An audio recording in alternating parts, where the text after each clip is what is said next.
So guys, first we're going to go through some Steam settings, then we're going to go through some Windows settings. So for the first step, once you're on Steam, in the top left, you want to click on Steam, and then click on Settings. And now this will come up. You want to go to the Interface tab, and you want to copy all my settings right here. Just so you know, when you turn off some of these options, it's going to ask you to restart Steam. Just click on Restart Later. Next, you want to go to the Library tab, and again, just copy all my settings right here. Next, you want to go to the Downloads tab.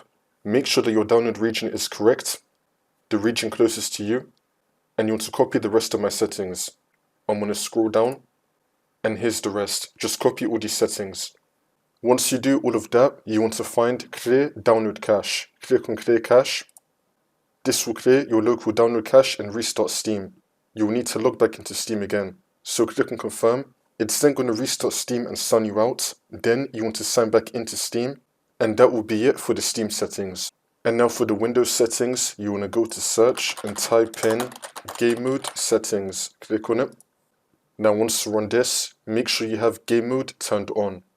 Next, if you're using an NVIDIA graphics card, you want to right click on your desktop and then click on Show More Options and then click on NVIDIA Control Panel.